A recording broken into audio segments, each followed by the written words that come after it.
Hello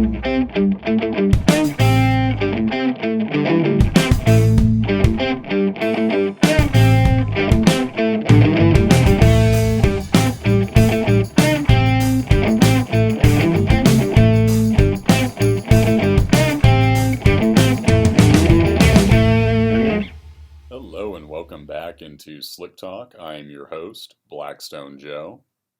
Before I dive too far into the episode, I want to thank all the listeners with helpful suggestions on what to do in regards to my recycling bin vandalism issue. For those that don't know, people in my neighborhood, well, who knows, maybe this is really a involved operation where people are coming in from out of state. I don't know, but people are some people, okay, are putting their trash in my recycling behind my house. It's really caused me a lot of personal issues because, recycling people won't pick up your recycling if there's trash in it. And the other thing, too, is it's been like weird trash. Like the first time I came across it, it was like a steering wheel cover, cat litter that was not contained in a bag. Yeah, I don't even want to go into what I had to do with that. A couple people suggested like trail cameras. I'm a fan of that because it removes me from the confrontation. I can just get the evidence and then deal with it from there. I'm not trying to challenge these people to a duel here. I just need the evidence on my side when I need it. So, thank you to the listeners who care about what's going on in the daily life of Blackstone Joe. Your support is always appreciated. We also appreciate folks like Eric, owner of the 2016 Subaru STI. No, that's not the only 2016 Subaru STI that we've seen in testing, but I just want to let him know. We saw your note about the podcast, that you love listening to it. Well, thank you very much. We thank all of our recurring listeners for maintaining interest in this wide world of oil analysis. I try to spice it up a little bit every now and again. Details about me, the problems I'm facing, usually involving running, or this time as of late, my recycling bins, whatever it is. I just want to give you a little bit of background about who I am, who we are. Not just data, but I do know that the data matters to y'all. So we're definitely not going to deny you. We have a sample here I'm going to get into. This one came from a diesel with a coolant problem. So here's just some base facts about what was going on. We found contamination, specifically coolant, like I mentioned earlier. We identified that. If you've already listened to our antifreeze episode, then you know that we can detect it in the form of potassium and sodium. As a result of coolant contamination being an issue, this engine was wearing heavily at the bearings. We can see that in copper and lead. Now, here's the thing. The customer sent in this sample was the first one since they had bought the vehicle, so truly an instance where we did have to pass along some bad news. But the customer mentioned that not only was it the first sample since they had bought the vehicle, the engine was running really well on their end.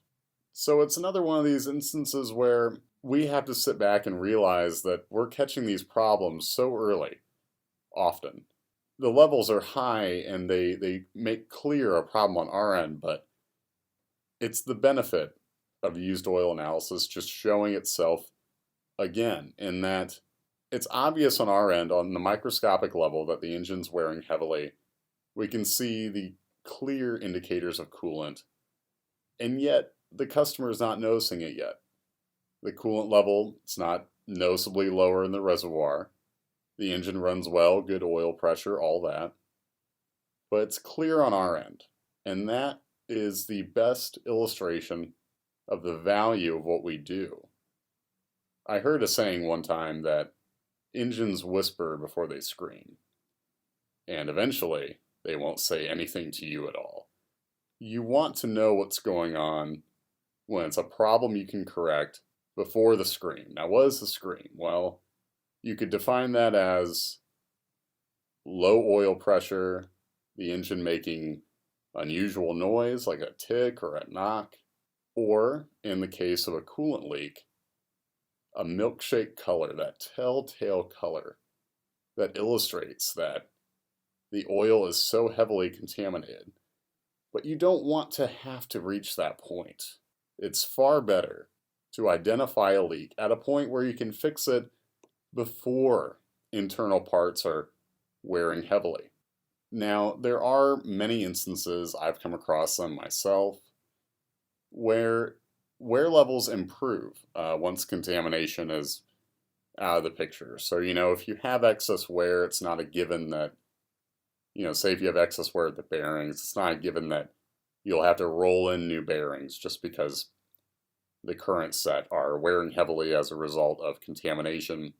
That's simply not going to be the case, not as a rule. You can see those wear levels improve, but if you catch a problem where it's far beyond that whisper and it's going to a scream, well, then at that point you could be in a situation where there's no decision but expensive repairs or new parts are involved.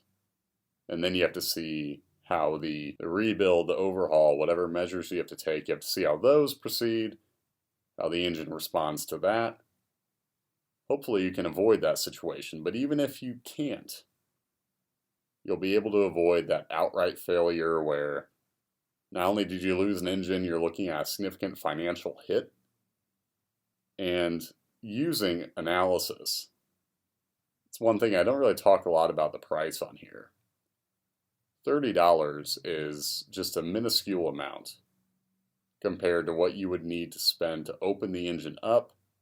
And of course, a lot of our listeners we know are mechanics themselves, or at least they're capable. But there's that time, that valuable time that you have to spend. It seems like every major repair I've ever had to address on a vehicle of my own, it seemed like I was always paying for the labor in terms of how long it was going to take. Not necessarily the parts. That's due in part to, what you drive, of course, availability of whatever you need to replace. But it's a valuable commodity, the time you would need to spend and the time you can save by avoiding the costly rebuilds, repairs to address problems that have gone so far. So bringing it back to the sample I mentioned earlier, with an engine that's running well, just wearing heavily on the scale that we can see, and suffering from contamination where, no, the oil didn't have an unusual color, it had that, classic sooty, dark appearance of used oil from a diesel engine, but certainly nothing that, to the naked eye, you wouldn't be able to tell that there's a significant amount of coolant, but we can see that on our end. And with the engine running well for this guy, no noticeable coolant loss, no nothing as far as symptoms on the driver's end. I feel pretty confident in repairs being able to keep that engine on the road. So we look forward to seeing that progress. And even in cases where we don't find a problem, sending in a sample just to assess what's going on, just to give you some peace of mind, well, that's valuable too. I think a lot of the time people can have creeping suspicions for one reason or another. Maybe they own an engine and they've been on the forums and they read about common issues supposedly. I'm definitely not discouraging forums. That's where we really get a lot of good word of mouth. And still, folks will read about like typical problems with an engine. They'll want to see if they have that, or maybe they've heard, an old adage about how to take care of a motor, but they don't know for sure if that's true, if the rumors they're hearing are true, or if they really need to change the oil every so often, or they can't switch between different products. Sometimes, I know for me especially, peace of mind is so valuable, and you can achieve that through sampling. So just going straight to the expert.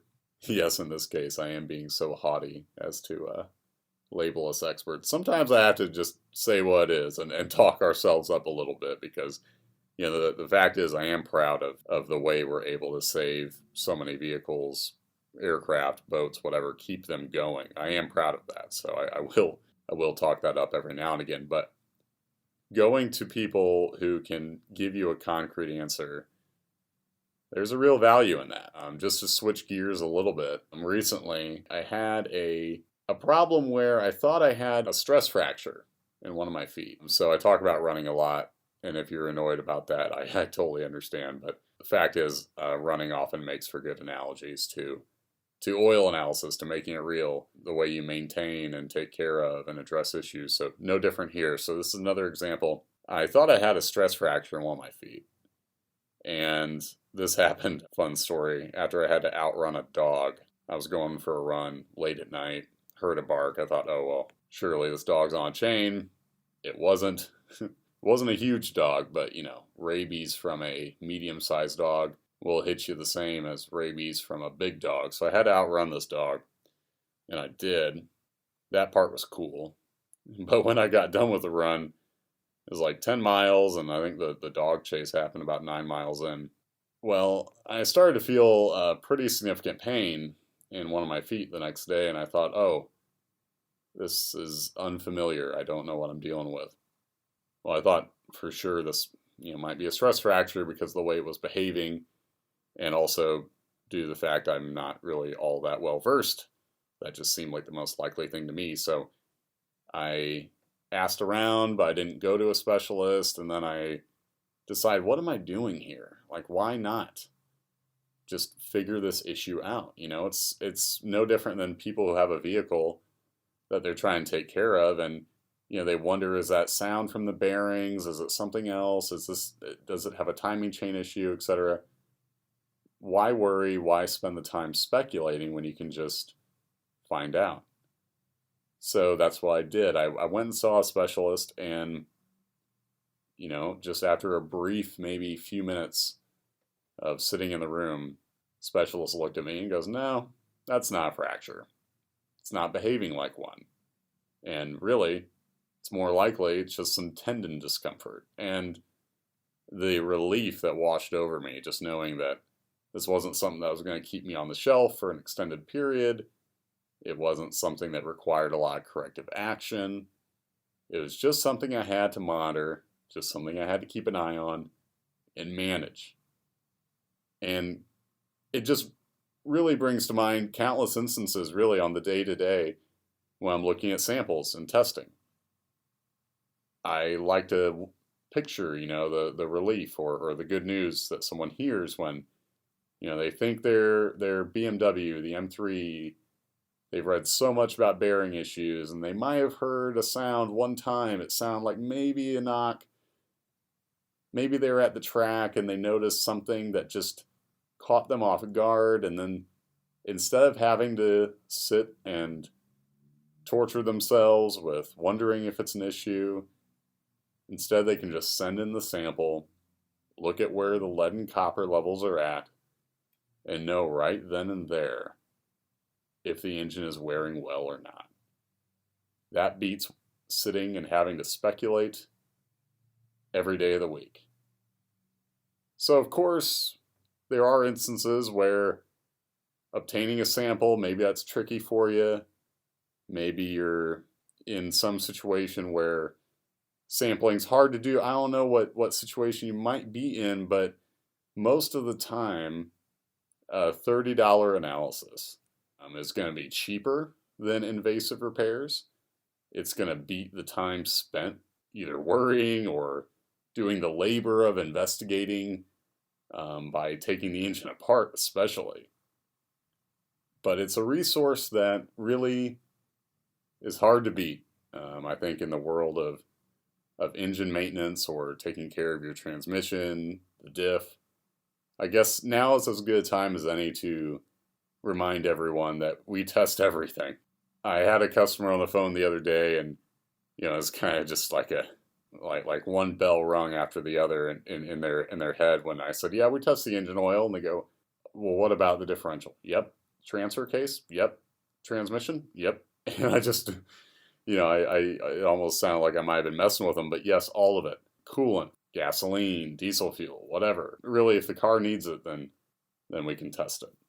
So I think it's always good to remember it's a resource that not only is it easily accessible, we send our kits everywhere, but I think at the end of the day, catching a problem early can feel just as good as knowing that what you're doing is covering the bases, maintenance-wise.